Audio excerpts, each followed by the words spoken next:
देखो बेटा, in the figure shown find out potential difference between A and B. A और B के बीच का पोटेंशियल डिफरेंस बताना है, और कुछ ना नो, ठीक है एकदम, और कुछ नहीं दे रखा है आपको। सब सुन रहे हैं कि सो तो नहीं रहे हैं? इतना सिंपल क्वेश्चन के धड़ाधड़ जवाब आने चाहिए, सीधे सीधे क्वेश्चन है। इससे बड़ा आपको अपॉर्चुनिटी क्या हो सकती है नंबर लाने की? ऐसा क्वेश्चन आ जाए तो राय में देखो सारे लाइंस। ठीक है ना?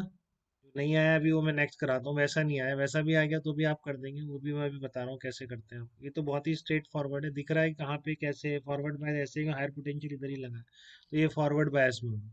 तो 10 और 10 क्या हो जाएंगे? पैरेलल में हो जाएंगे। तो पहले तो करंट लिख दीजिए आप। ठीक है ना? यहाँ से चल के जो करंट जाएगी, ये करंट कितनी होगी आपकी? मैं इसको इक्विवेलेंट बैट सर्किट से रिप्लेस भी कर देता हूँ। ये आपका 10 है और ये दोनों मिलके क्या हो जाएंगे? 5 रह जाएगा। बस ए और बी के बीच क्या बच जाएगा? 5 किलो ओम। और ये है आपका 10 किलो ओम। तो इसमें रेजिस्टेंस ज़्यादा होते हैं, करंट और पोटेंशियल इलेक्ट्रॉनिक्स में कम होते हैं। वैसे ही दिख रहा है, देखो रेजिस्टेंस तो किलो ओम में, रेजिस्टेंसेस ज़्यादा होते हैं और पोटेंशियल डिफरेंस और करंट, ये सब वैल्यूज बहुत कम होती है इसमें। ठीक है, तो करंट कितनी आ गई? 30 वोल्ट अपॉन टोटल रेजिस्टेंस 10 + 5 हो गया आपका। 10 + 5 × 10⁻³ तो करंट की वैल्यू आ जाएगी 2/10⁻³। ठीक है, V A minus V B रख लिखने से आपको कोई नहीं रोक सकता। V A minus V B कितना आ जाएगा? I × 5 × 10⁻³। इसकी वैल्यू उठा के रख दो आप यहाँ। तो कितना आ गया आपका? 10 वोल्ट का पोटेंशियल डिफरेंस है। ये आंसर हो गया। ठीक है, तो यहाँ पर आपको बिल्कुल स्ट्रेट फॉरवर्ड कौन सा फॉरवर्ड बायस है और कौन सा रिवर्स बायस है। ठीक है ना? इसमें आपको देखने में कोई दिक्कत नहीं हो रही थी, बट आपके लिए कभी ऐसा भी केस आ सकता है, एससीबी का ही प्रॉब्लम है, बट इस तरह का भी किसी भी पेपर में नहीं देखा गया। हो सकता है दिख जाए कि जब आपको कंफ्यूजन है, आपको क्लियर नहीं है कि डायोड डायरेक्टली फॉरवर्ड बायस है या फिर रिवर्स बायस है, तो उस केस में आप कैसे डील करेंगे वो मैं आपको बता रहा हूँ। देखो, मान लो ये दे रखा है आपको, इस तरह से कह दिया आपको, ये इस तरह की है और ये आपका इस तरह का है। ठीक है ना? ये आपका क्या है? 1 ओम है आपका ये, और ये कैपिटल आर लिख रहा हूँ इस पर मैं। ये 12 ओम है, और ये 4 वोल्ट की बैटरी है, ये 6 वोल्ट की बैटरी है। ऐसी सिचुएशन है। ठीक है ना? 4 वोल्ट की है, 12 ओम, 6 वोल्ट का कैपिटल आर है, और ये डायोड लग रहा है आपका, और ये 1 ओम लिख रखा है यहाँ पर। ये आपको ए और बी पॉइंट बोल रखे हैं। तो find out current through the resistance. ये क्वेश्चन है आपका, फाइंड आउट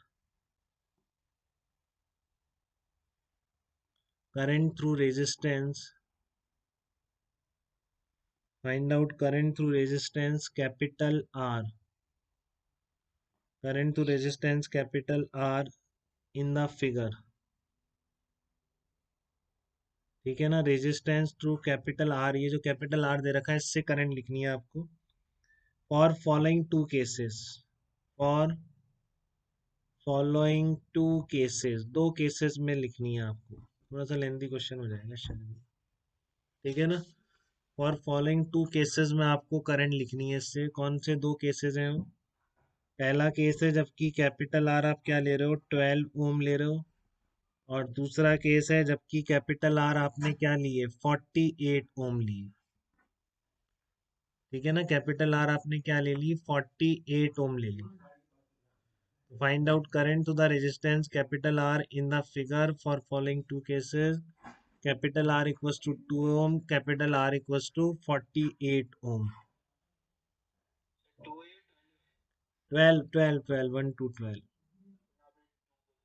नहीं नहीं, 12 ओम है, 12 ओम है यहाँ पर, और ये आपका 48 ओम है। तो आपको करंट बतानी है कि दोनों केसेस में कैसे चलेगी। तो यहाँ क्लियर नहीं है बेटा, एकदम से नहीं दिख रहा है। तो आप ऐसे, जैसे फ्रिक्शन को आप डील नहीं करते हैं, बताइए फ्रिक्शन की डायरेक्शन देखने के लिए आप क्या करते हैं? बिल्कुल, हाँ, बस बस सेम ऐसे करना होता है कि आप मान लेंगे कि नीचे वाली डायोड वाली ब्रांच है ही नहीं। ठीक है, बिल्कुल एग्जैक्टली अनिल ने जो कहा है वैसे ही कर रहा हूँ। मान लेते हैं डायोड डायोड वाली ब्रांच है ही नहीं।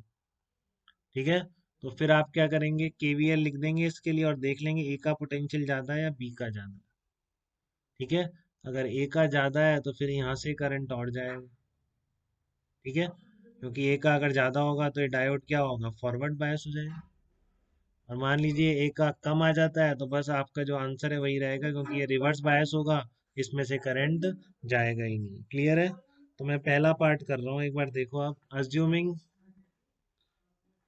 Assuming no branch having assuming no branch having diode, तो मैंने उस डायोड वाली ब्रांच को ही नहीं माना कि है ही नहीं वो। ठीक है ना? नो ब्रांच, तो फिर आप क्या, कैसा सर्किट बन जाएगा आपका, ऐसा बन जाएगा। ये 12 हो जाएगा, ये आपका 4 वोल्ट हो जाएगा।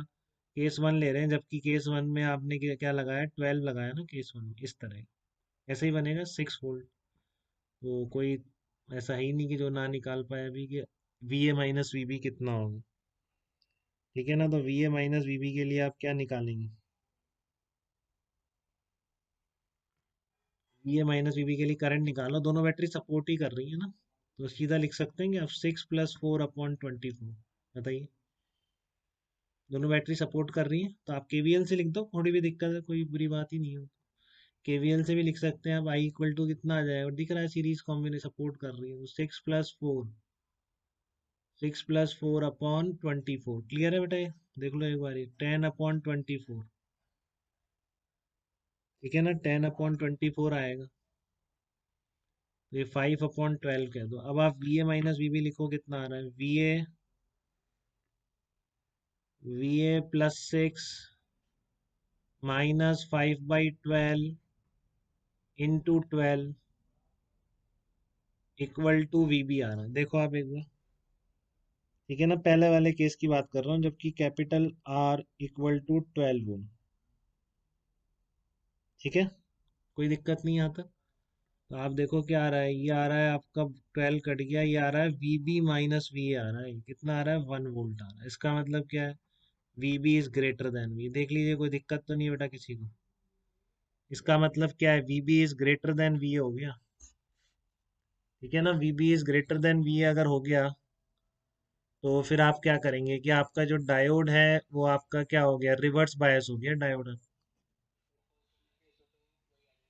हाँ, तो इसलिए अब करंट जाएगी नहीं, तो आपका आंसर क्या हो जाएगा, 5/12 भी हो जाएगा। हैंस आंसर इसमें क्या हो जाएगा, ऐसे लिख रहा हूँ, आंसर वही हो जाएगा 5/12। यहाँ पे लिख भी दूँ, डायोड रिवर्स बायस हो गया। बात क्लियर है क्या बेटा सबको?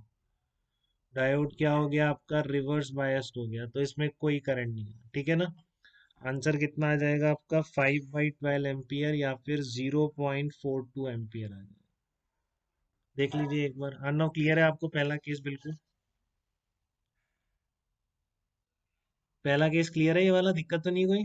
हम्म, 0.42 एम्पियर करंट आ गया। अब आप क्या करेंगे, अब आपने चेंज कर दिया इसको, तो फिर अगेन आप यही करेंगे, आप तो अभी यही कर सकते हैं। 12 ले लेंगे और फिर इस तरह से करेंगे, फिर यहाँ पर आप कितना लगाएंगे, कैपिटल आर है, 48 है। ठीक है, तो बैटरीज वैसे ही रखी हैं, बैटरीज में कोई चेंज नहीं है। फिर से आपको आई निकाल के ए और बी का पोटेंशियल डिफरेंस लिखना पड़ेगा। तो फिर से आई निकाल लीजिए, उसमें क्या जाता है, कितना है आपका, 6 + 4/12 +48। तो ये कितना आएगा आपका, 1/6 एम्पियर आ रहा है कि करंट, देखना करंट आपकी 1/6 आ जाएगी क्या, 6 + 4 बैटरी, और 60 का ये हो जाएगा आपका 1/6 एम्पियर। तो अब आप निकालिए वी ए + 6 माइनस, बेटा सबको समझ तो आ रहा है, देख लो एक बार, दिक्कत तो नहीं है किसी को? 1/6 × 48 इक्वल टू किसके बराबर आ जाएगा, V A + 6 -1/6 × 48 equal to V B. तो यहाँ पर क्या आएगा, देखो ये V A minus V B equal to, ये कितना हो जाएगा, 2 वोल्ट आ रहा है कि 2 वोल्ट आएगा कि, चेक करना है एक बार। V A minus V B, हाँ, तो V A minus V, 2 volt आ, नहीं, V A minus V B, V A greater than V B आ गया ना। हाँ, V A greater than V B आ गया आपका। ठीक है, तो इसका मतलब आपका डायोड क्या हो जाएगा, डायोड हो गया फॉरवर्ड बायस, दोबारा करना पड़ेगा। ठीक है ना। सो नाउ आप क्या करेंगे, अब वो आंसर नहीं होगा, आपने जो करंट निकाली 1/6 एम्पियर, इसका आंसर नहीं होगा। ठीक है ना, 1/6 एम्पियर इसका आंसर नहीं होगा। आप क्या करेंगे, अब आपको मेहनत करनी पड़ेगी कि आपको पूरा सर्किट बनाना पड़ेगा। 12 और ये आपका हो गया, इसमें 48 लगा है। अब डायोड के बारे में कुछ लिखा नहीं है कि फॉरवर्ड बायस में क्या करता है, तो हम आइडियल डायोड की तरह ट्रीट करेंगे। ठीक है, तो आपका ये कितना हो गया, 41 ओम हो जाएगा नीचे बस। तो इस तरह का सर्किट बन जाएगा। ठीक है ना, ये आपका 4 वोल्ट, ये आपका 6 वोल्ट। तो अब ये सर्किट में करंट कैसे निकालेंगे यहाँ से, ये सिखाने की जरूरत मुझे नहीं है, आप कुछ भी करें। ठीक है ना, तो ऐसे जीरो मान लें इधर, यहाँ पर क्या आ जाएगा, -4, यहाँ पे +6, यहाँ का एक्स मान लें, सॉल्व कर दें एक्स के लिए, खत्म हो जाए। ठीक है, तो आपका जो आंसर है इसमें वो मैं लिख रहा हूँ, आप करके जरूर देखेंगे। मैं अब करना नहीं चाह रहा, अभी ये स्टेज ही नहीं है कि मैं ये करूँ। सब पता है आपको इसके बारे में। ठीक है ना, आसान फिर भी कौन सा रहेगा, दो लूप बना के करना बेवकूफ़ी है शायद इसमें। तो इसलिए आपको नोडल मेथड भी बताया गया है। जीरो मानिए, -4 +6, हाँ तो एक ही वेरिएबल में सब चीज़ निकल जाएगी, आपको एक्स आ जाएगा। तो बस x-6 डिवाइडेड बाई 48, जो भी है, इधर का ज़्यादा है तो वैसे कर देना। तो इसमें करंट ऐसी आ रही है, इस तरीके से आ रही है। और इस डायरेक्शन में आंसर कितना आ रहा है आपका, इस आई का लिख रहा हूँ मैं। वो आप सीवी से भी मैच करा सकते हैं, नहीं यही होगा आंसर, वैसे यही है सी, 0.128 आंसर। ठीक है ना, तो ये निकाल लेंगे आप, I = 0.128 एम्पियर। यहाँ तक कोई दिक्कत बेटा किसी को भी, डायोड्स की हैंडलिंग में सिंपल